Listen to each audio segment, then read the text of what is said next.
अस्सलाम वालेकुम, क्या हाल है। मैं उम्मीद करता हूँ कि आप सब खैरियत से होंगे। तो आज के व्लॉग का करते हैं आगाज। आज मेरे पास कंटेंट नहीं था तो सोचा आपको इंटरनेट के बारे में थोड़ी सी इंफॉर्मेशन दे दूं। तो व्लॉग को शुरू करते हैं। नंबर 1 पे इंटरनेट है, नंबर 2 पे स्पीड है, नंबर 3 पे स्पीड टेस्ट है, नंबर 4 पे फाइबर और कॉपर में फर्क है, और नंबर 5 पे इंटरनेट की डिवाइस कौन सी अच्छी है और आपको कौन सी डिवाइस लगवानी चाहिए। तो नंबर 1 पे आ जाते हैं। सबसे पहले आपने इंटरनेट को लगवाना कैसे है और कौन सी कंपनी का लगवाना है। अगर आप सिटी एरिया के हैं तो वहां पे आपके पास बहुत सारे ऑप्शन हैं, लेकिन मेरी इस टॉपिक पे जो वीडियो बनने वाली है वो ज्यादातर देहात और गांव के एरियाज में है जिनको इंटरनेट की प्रॉब्लम आ रही है।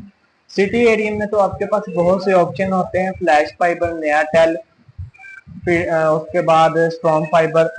ऐसे आपके पास बहुत से ऑप्शन होते हैं, लेकिन बात आती है गांव की। गांव वाले लोगों के पास इतने ज्यादा ऑप्शंस नहीं होते। अगर सिटी वाले एरिया जो सिटी वाले एरिया के पास लोग रहते हैं उनके लिए वीडियो इसलिए अच्छी होने वाली है कि उनको स्पीड का पता लगेगा और उनको इंटरनेट की डिवाइसेस का पता लगेगा। गांव वालों के लिए ये होगा कि गांव वालों को इंटरनेट की सारी स्पीड टेस्ट ये वो जो भी है etc वो सारा पता लग जाएगा। तो नंबर 1 पे आता है इंटरनेट। सबसे ज्यादा मुश्किल होती है गांव वालों को, क्योंकि उनके पास डेटा नहीं आता, सिम का प्रॉपर टावर नहीं लगे होते। अगर आप सिम पे डेटा प्रॉपर चलाना चाहते हैं तो उसके लिए आपको एक एंटीना लेना पड़ेगा और आपको एक एंटीने वाली डिवाइस लेनी पड़ेगी। वो थोड़ा सा महंगा काम पड़ जाएगा, 12 से 13 हजार रुपया खर्चा आएगा, लेकिन आपके पास डिवाइस आ जाएगी एंटीने वाली। वो एंटीना छत पर लगेगा, डिवाइस सिम में डलेगी, सॉरी सिम डिवाइस में डलेगी और आपका इंटरनेट चल जाएगा। तो अगर आपके कोई नजदीक कोई इंटरनेट प्रोवाइडर है, 2-3 किलोमीटर के फासले पे अगर कोई इंटरनेट प्रोवाइडर है तो उसकी फाइबर आपके एरिया में नहीं डली हुई, तो आप चाहते हैं कि आपके एरिया में भी नेट चले, तो वो उसके लिए होता है लाइटनिंग एसी जेन 2। वो एक डिश है, वो आपका खर्चा आएगा 25 से 20 हजार के राउंड अबाउट। वो एक डिश होती है जो आपकी छत पे लग जाती है और आपकी डिवाइस नीचे लग जाती है और आपके रूम में जो नेट है वो चल जाता है। तो वो इंटरनेट प्रोवाइडर से आप जितने मर्जी एमबी का पैकेज ले सकते हैं। अब आती है बात स्पीड की। सॉरी, स्पीड बाद में बताते हैं। इंटरनेट अगर आपके हाँ फाइबर डली हुई है, किसी नेटवर्क की डली हुई है, 2-3 नेटवर्क की डली हुई है, तो सबसे पहले आप अपने आसपास एरिया से इंफॉर्मेशन ले लें कि आपके एरिया में कौन सा नेट चल रहा है, आपके एरिया में इंटरनेट प्रोवाइडर कौन सा अच्छा है, देन आप उसका नेट लगवाएं। तो ये आपको कितने में, अगर फाइबर आपके एरिया में डली है तो आपको कितने में नेट पड़ेगा। अगर आपके एरिया में फाइबर डली है तो इनकी इंस्टॉलेशन फीस होती है 3,000 से लेके 4,000 तक। कोई 3,000 लेता है, कोई 2,500 लेता है, कोई 4,000 लेता है। ये आपके एरिया पे डिपेंड करता है। और इसका पैकेज, आपने पैकेज कितने एमबी लेना है, और ये भी आपका एरिया के हिसाब से डिपेंड करता है। जैसे सिटी एरिया में बहुत सारी कंपनियां हैं और उन कंपनियों का आपस में कंपटीशन चल रहा है, और जो गांव के एरिया, देहात एरिया है, वहां पे एक या दो कंपनी होती है। ये अपने पैकेज थोड़े से महंगे रखते हैं। जैसे कि इनकी 3 MB की स्पीड जो 1600 में देते हैं, और 4 MB 1900 में, 6 MB 2300 में, 8 MB 2800 में, और 10 MB 3,000 में, और 10 MB के बाद 15 MB 1200 में, सॉरी यार 1200 कह दिया, 3500 में, और जो है 20 MB वो 4500 तक ये स्पीड देते हैं। अब बात आ जाती है स्पीड की। तो आप कह रहे होंगे कि यार ये एमबी क्या है, हमको सिर्फ 40 MB या 45 MB या 20 MB स्पीड मिलेगी। ये स्पीड होता है पर सेकंड के हिसाब से, 40 MB नहीं मिलेंगे आपको, 40 MB के हिसाब पर सेकंड के हिसाब से आपको स्पीड मिलेगी। अगर आप 3 MB का पैकेज लेते हैं तो आपके 2 या 3 मोबाइल इजीली चल जाएंगे। अगर आप 4 MB 5 MB 6 MB का पैकेज लेते हैं तो उस पे भी आपके 4 से 5 मोबाइल इजीली चल जाएंगे। अगर आप 10 MB का पैकेज लेते हैं तो उस पर थोड़ी बहुत डाउनलोडिंग भी हो जाए तो आपके नेट को फर्क नहीं पड़ेगा। हाँ, अगर वाफर मिकदार में डाउनलोडिंग हो रही है देन आपके नेट को फर्क पड़ेगा। अगर आप 15 से 20 MB स्पीड लेते हैं तो आप अगर ऑफिस में वर्क कर रहे हैं, आपको अच्छा नेट चाहिए, आपको स्पीड भी चाहिए, तो आप 15 से 20 MB की स्पीड ले सकते हैं। अब बात आती है कि लोगों के घर में नेट तो लगा है, फाइबर का नेट तो लगा है, लेकिन उनकी शिकायत आती है कि स्पीड नहीं आ रही।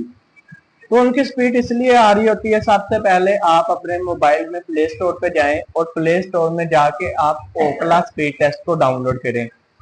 ओकला स्पीड टेस्ट को जब आप डाउनलोड करेंगे, आप उसकी ऑल एक्सेस को अलाउ करें। जो भी लिखा होगा उसको एक बार पढ़ लीजिएगा, उसको आप रीड कर लीजिएगा, क्योंकि आप ये कहते हैं कि उसको पढ़ते नहीं है, रीड नहीं करते और धड़ाधड़ अलाउ पे क्लिक कर लेते हैं। कई बार ये होता है डोंट अलाउ पे क्लिक कर लेते हैं, फिर वो कहते हैं कि हमारी एप्लीकेशन ही चली। तो चले बात आती है ओकला स्पीड टेस्ट पे। आपने इंटरनेट तो लगवा लिया, अब आपको कैसे पता लगेगा जितने MB इंटरनेट प्रोवाइडर ने आपको स्पीड दी है उतने MB आपके पास पूरी स्पीड आ भी रही है कि नहीं आ रही? तो आपने प्ले स्टोर पे जाना है और प्ले स्टोर पे जाके आपने ओकला स्पीड टेस्ट डाउनलोड कर लेना है। जब आप ओकला स्पीड टेस्ट को डाउनलोड करेंगे, उसकी लोकेशन और एक्सेस दोनों चीजें आपने अलाउ कर देनी है। जब आप दोनों चीजें उसकी अलाउ करेंगे तो देन आपको सामने इंटरफेस आएगा गो का, आपने गो कर देना है। अगर आपने 15 MB का पैकेज लिया हुआ है और आपके पास 15 MB स्पीड आ रही है तो ठीक है।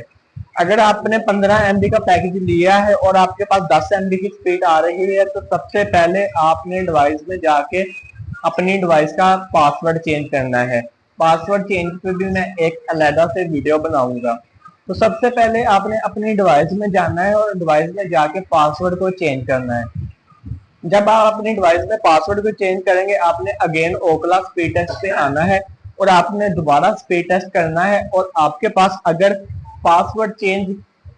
आपने पासवर्ड चेंज कर दिया है और आपके पास 15 MB स्पीड पूरी होगी तो वेल एंड गुड। अगर आपने पासवर्ड चेंज किया है तो आपके पास फिर भी 10 MB या 5 MB स्पीड आ रही है, तो देन आपने अपने इंटरनेट प्रोवाइडर से राब्ता करना है, उसे बोलना है कि भाई आपके जो नेट है वो हमें प्रॉपर डेटा प्रोवाइड नहीं कर रहा, आपका डेटा बैठ रहा है, तो लिहाजा आप अपनी कंपनी को कंप्लेन करें कि हमारे कस्टमर के पास डेटा प्रॉपर नहीं जा रहा। तो जब ये आपके इंटरनेट प्रोवाइडर के पास रिपोर्ट पहुंचेगी, पहले तो वो अपनी फ्रीक्वेंसी चेक करेगा कि उनके फ्रीक्वेंसी में मसला तो नहीं है। अगर उसकी फ्रीक्वेंसी बिल्कुल ओके है तो वो फिर पीछे कंपनी से पता करेगा। अगर कंपनी से भी बिल्कुल ओके है तो आपकी फाइबर में कोई इश्यू आया होगा, तो वो इंटरनेट प्रोवाइडर की सरदर्द है, वो आपकी कोई सरदर्द नहीं है। सिर्फ आपने कंप्लेन करना है मेरे पास स्पीड पूरी आ रही है। तो जब इंटरनेट प्रोवाइडर आपके घर आएगा तो स्पीड टेस्ट ओपन करके आपने स्पीड टेस्ट करना है। अगर आपके पास फुल स्पीड आ रही है तो आपने इंटरनेट प्रोवाइडर को कहना है ओके डन हो गया। अब बात होती है स्पीड की। यहाँ पे हमारे पास दो स्पीडें आ रही होती हैं, एक डाउनलोड स्पीड आ रही होती है और एक अपलोड स्पीड आ रही होती है। तो आपने अपने ओकला स्पीड टेस्ट में देखना है कि आपके पास दोनों स्पीड स्टेबल आ रही है। अगर आपके पास डाउनलोडिंग फुल आ रही है और अपलोडिंग जो है वो कम आ रही है, तब भी आपने अपने इंटरनेट प्रोवाइडर से कहना है मेरे पास अपलोडिंग स्पीड कम आ रही है। ये दोनों डाउनलोडिंग और अपलोडिंग स्पीड आपने बराबर लेनी है। अगर फर्ज किया आपने अपने इंटरनेट प्रोवाइडर से 15 MB स्पीड ली है तो वो अपलोडिंग भी 15 MB आनी चाहिए। तो डाउनलोडिंग और अपलोडिंग में क्या फर्क होता है मैं आपको बताता हूँ। जो डाउनलोडिंग स्पीड होती है, आप अगर इंटरनेट से कोई चीज डाउनलोड करते हैं तो वो होती है डाउनलोडिंग स्पीड। वो कितने MB पर सेकंड के हिसाब से आ रही है वो आपके पास होती है डाउनलोडिंग तो हर किसी को पता होता है। लेकिन यहाँ बात आती है पॉइंट की अपलोडिंग स्पीड। यहाँ पे अगर आप अपलोड कर रहे हैं कोई चीज तो आपको दिक्कत आ रही है, आपको परेशानी हो रही है कि आपकी स्पीड अपलोड नहीं हो रही, तो आपने अपनी ओकला स्पीड टेस्ट चेक करना है कि आया कि आपके पास अपलोडिंग स्पीड कितनी आ रही है। अपलोडिंग ये होता है कि अगर आप कोई यूट्यूबर हैं या आप टिकटॉकर हैं या आप फेसबुक के ऊपर रील्स अपलोड करते हैं और जब आप रील्स को या यूट्यूब की या व्हाट्सएप की वीडियो अपलोड करते हैं तो वो बहुत टाइम लेती है। हालांकि आपने अपने इंटरनेट प्रोवाइडर से नेट भी अच्छा लिया हुआ है, लेकिन वो स्पीड जो है वो आपके पास बहुत स्लो आ रही है। उसका मतलब ये है कि आपके जो अपलोडिंग स्पीड है वो पीछे से कम आ रही है, तो देन आपने अपलोडिंग स्पीड भी अपनी चेक करवानी है। तो उम्मीद करता हूँ कि आपको डाउनलोडिंग और अपलोडिंग स्पीड में दोनों में फर्क पता लग गया होगा। अब स्पीड टेस्ट भी हो गया, स्पीड भी होगी, इंटरनेट भी होगा। अब हम आपको बताते हैं कि फाइबर और कॉपर में क्या फर्क है। फाइबर का इंटरनेट जो है उसमें लॉस नहीं होता, वो आपके घर आपने जितना भी एमबी पैकेज लिया हो आपके घर डाउनलोडिंग और अपलोडिंग स्पीड उतनी ही आती है। ये होता है फाइबर। और कॉपर, कॉपर एक पुरानी टेक्नोलॉजी होगी हुई है, क्योंकि आप जितनी स्पीड लेते हैं आपके पास लॉस आता है। इसमें आप अगर डाउनलोडिंग और अपलोडिंग लेते हैं तो आपके पास दोनों स्टेबल नहीं आएंगी। फाइबर के कॉपर के नेट में, सॉरी, कॉपर के नेट में आपके पास अपलोडिंग नहीं आएगी, क्योंकि पहले पिक्सेल कॉपर पे था तो पिक्सेल की डाउनलोडिंग अच्छी आती थी, अपलोडिंग इतनी अच्छी आती। तो इसी चीज को पिक्सेल ने मद्देनजर रखते हुए फाइबर की तारें डालना शुरू करती हुई है। अब बात करते हैं इंटरनेट डिवाइसेस की, कि आपको कौन सी डिवाइस लेनी चाहिए। कई बार होता है कि आपका इंटरनेट प्रोवाइडर आपको 1500 वाली डिवाइस लगा के दे देता है और आप बाद में उसको शिकायत करते हैं कि हमारे जो रेंज है घर के बाहर सिग्नल नहीं ठीक आ रहे।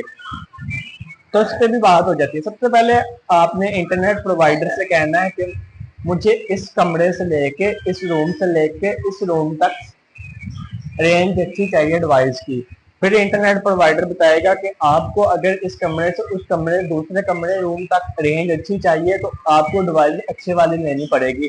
तो आप लिहाजा इंटरनेट प्रोवाइडर से कहें कि मुझसे थोड़े से पैसे आप ज्यादा ले लें, 1000-2000 ज्यादा ले लें, तो मुझे ये डिवाइस ना गुजारा लगा के दें, मुझे अच्छी कंपनी की डिवाइस लगा के दें। तो अब बात आ जाती है राउटर की। आप कहते हैं कि हमारी छत पे नेट नहीं चलता, हमारे घर में नेट चलता है, तो आप छत पे कैसे नेट चलाए। तो उसके लिए आ जाता है सबसे अच्छा और आसान सेटिंग वाला टेंडा राउटर। वैसे तो बहुत सारे राउटर निकले हुए हैं, टीपी लिंक का है और भी बहुत सारी कंपनी के राउटर निकले हुए हैं, लेकिन जो मैंने यूज किया है वो मैंने टेंडा राउटर यूज किया है। टेंडा राउटर की एक तो जो है वो आईपी वो बहुत इजी है, दूसरे नंबर पर इसकी सेटिंग बहुत इजी है। अगर आपकी छत पे एक या दो सिग्नल आ रहा है तो आपने वहां पे वायरलेस सेटिंग कर लेनी है। ये टेंडा पे मैं एक वीडियो बना दूंगा कि टेंडा की सेटिंग कैसे करनी है। और नंबर 2 पे आ जाता है, अगर आपकी छत पे टेंडा नहीं सिग्नल खींच रहा, टेंडा डिवाइस सिग्नल नहीं खींच रही, राउटर सिग्नल नहीं खींच रहा, तो आपको एक कॉपर की तार डालनी पड़ेगी। वो आपको कैट 6 में मिल जाएगी, अच्छी कंपनी का आपने तार लेनी है। वो आप अपनी मेन डिवाइस में पुट करेंगे और आपने जहां भी टेंडा लगाना है, जहां भी लगाना है, इतनी लंबी आप वायर ले लें, वहां पे आपका टेंडा लग जाएगा। जितने सिग्नल आपके नीचे वाले राउटर पे आ रहे हैं उतने ही सिग्नल आपका ऊपर वाला राउटर भी आपकी पूरी छत पे सिग्नल प्रोवाइड करेगा। तो उम्मीद करता हूं कि आपको मेरी ये इंटरनेट की इंफॉर्मेशन पसंद आई होगी। अगर आप और इंटरनेट के बारे में आपको कोई इश्यू है, आपके एरिया में इंटरनेट कोई प्रोवाइडर नहीं है, आप इंटरनेट लाना चाहते हैं, तो मुझसे राब्ता करें, मैं उस एरिया की वीडियो बनाऊंगा और इंशाल्लाह आपका भाई पूरी कोशिश करेगा कि उस एरिया में इंटरनेट लाया जाए और आपकी मुश्किलात को दूर किया जाए। तो उम्मीद है कि आपको इंटरनेट के बारे में इंफॉर्मेशन मिल गई होगी। तो एक पॉइंट रह गया था कि अगर आपने इंटरनेट प्रोवाइडर से नेट लिया हुआ है तो बार बार डिस्कनेक्टिविटी आ रही है, तो खुदारा उससे कहें कि डिस्कनेक्टिविटी दूर करे। सबसे ज्यादा फाइबर के नेट में डिस्कनेक्टिविटी आती है। तो अगर बार बार डिस्कनेक्टिविटी आती है तो उसको कंप्लेन करें कि हमारे नेट में डिस्कनेक्टिविटी आ रही है, इसको हल करो, वरना हम किसी और कंपनी की तरफ शिफ्ट हो रहे हैं। तो ये 4-5-6 इंफॉर्मेशन थी जो मैंने आपको बतानी थी।